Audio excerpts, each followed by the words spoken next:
Hey guys, welcome back to another episode of The Industry. Welcome back, everybody. I'm Kat. And I'm Dog.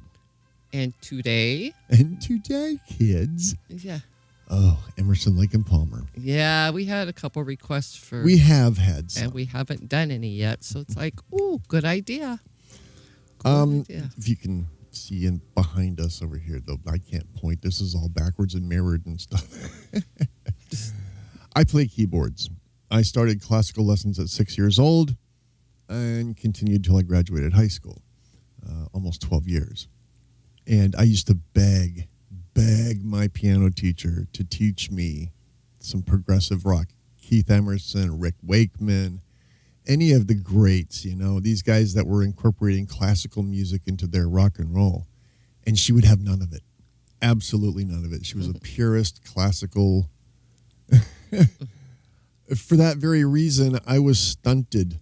I didn't learn to really improv or play any kind of freestyle rock and roll or anything until I was way out of high school. But yeah, this has always been, for me, the pinnacle of classical meets rock and roll. Right. So on that note, let's check it out. The master of all masters. I don't know that I've seen this video. I'm sure you've heard the song. It was, yeah. I think this was the 1976 Olympics anthem. Oh, wow. So, now yeah. I did, I saw Emerson, Lake and Palmer in the 70s, but it was before that. So, really? No. What, Cal Jam was when? What year? 74. Uh-huh. I think this came out in 70 or 72. I didn't do my homework on so this. They may have, I don't remember. It was on one of their That was first a long time albums, ago. I don't yeah. remember what they played. I do not. There were so many bands there, too. Yeah. Well, let's check this out, shall we? Yes, let's do it.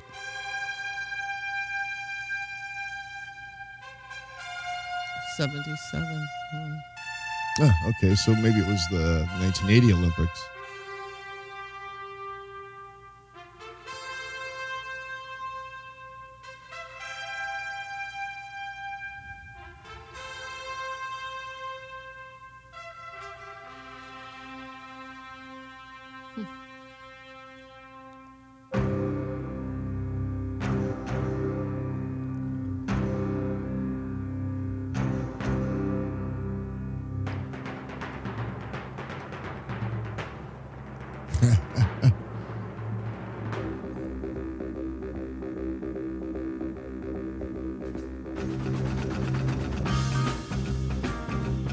Oh, yeah.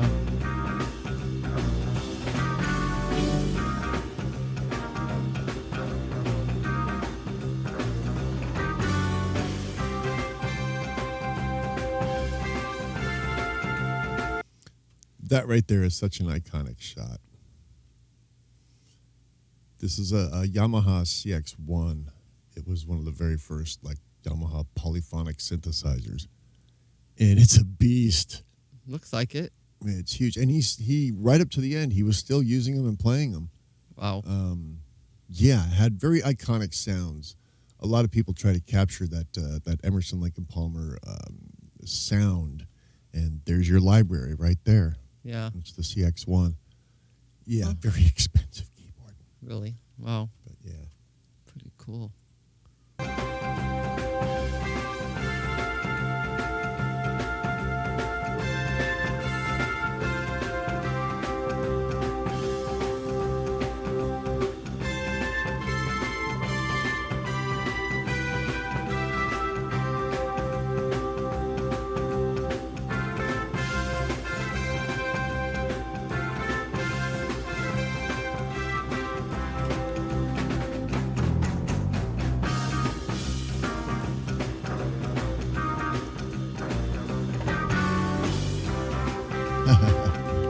Now, Greg Lake here, he's on bass.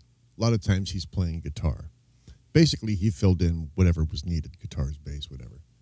But I'm in a few different prog rock groups, which obviously this is considered progressive rock. And somebody asked the question, please explain to me why there's no guitars in Emerson, Lake and Palmer music. And this is your answer right here. You don't need guitars when you've got this kind of stuff going on. Right. It's very keyboard centric, but Greg Lake is able to go back and forth, like I said, between bass, guitar, whatever's needed, even percussion and other things. And then, of course, Carl Palmer. I mean, he's just a beast. You look at that drum set, that's a pure progressive rock concert drum set with all the bells and whistles like Aaron has from Dirty Loops. Oh, yeah. Wow, this song takes me so far back. This is so, 70s for sure. Oh, yeah.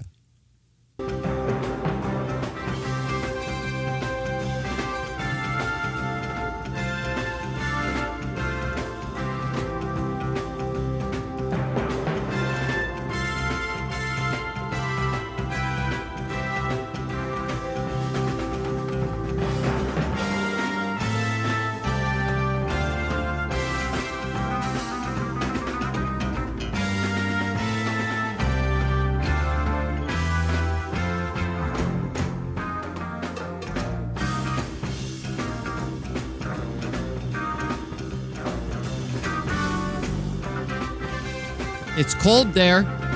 Yeah, wherever they filmed this.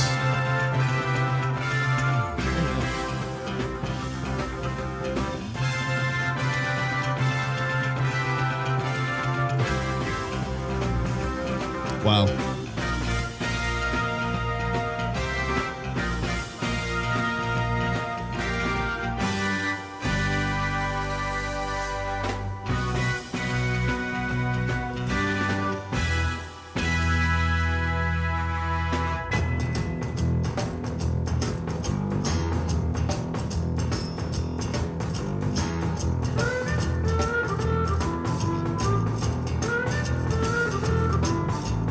Okay. Watch his hand techniques. Let me get this over here. Hi. Watch his hand techniques, especially his right hand, okay? At this period, he was in his prime. Later, especially if you go to videos of the Keith Emerson band, like Tarkus with Mark Bonilla, and you watch his right hand style, he's still screaming, but his hands had become so arthritic and palsied. Crippled, yeah. That I don't know how he did it, man. I mean, it was just, his hand was just like a claw, and he was still flying through all of those solos. Yeah, tough and guy. we'll get to that one soon, but that's over a 20-minute slugfest, so not today. Yeah, not today.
Some of his progressions and some of his approach to this is almost like jazz fusion, almost like Dirty Loop style. Mm-hmm. It's Right. very cool, and it's abstract as all get out. Right, you know who he reminds me of kind of now is like Corey Henry. Yes, exactly. That's a good comparison. I like that. That's definitely who he's reminding me of, just like on the fly and just Mhm. the talent there. Right, right. That was the great thing, and he could play this solo different every time, and it still sounded so close to the original concepts that was on the album that you recognized it, even though he was going way off the farm. Right.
Abstract.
Wow.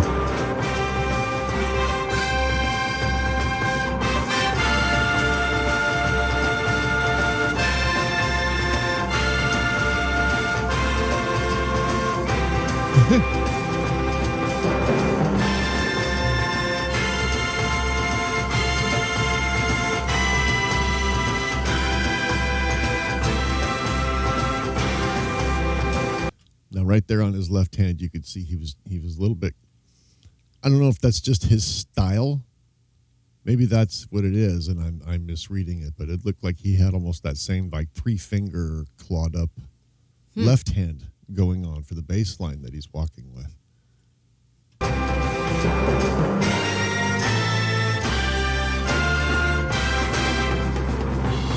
Yeah, not now.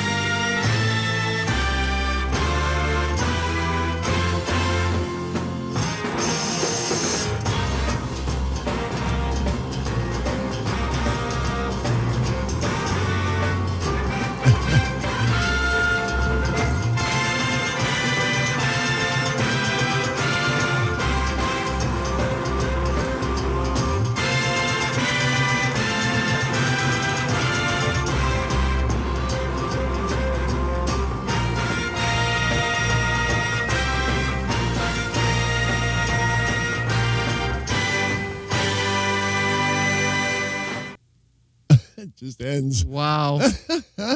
That was big. Yeah. Definitely. That was definitely not the radio cut. That wasn't the 3-minute version. I do remember that song, but it's like been decades since I've heard it. I mean, Yeah. really, yeah. Well, like I said, he really went off the reservation with that one. Yeah. And if you guys are still with us at this point, first of all, thank you. There's some other ELP that I want to get to, and it might be offensive to some because it's with Cozy Powell instead of Carl Palmer. This is after Carl Palmer left the band.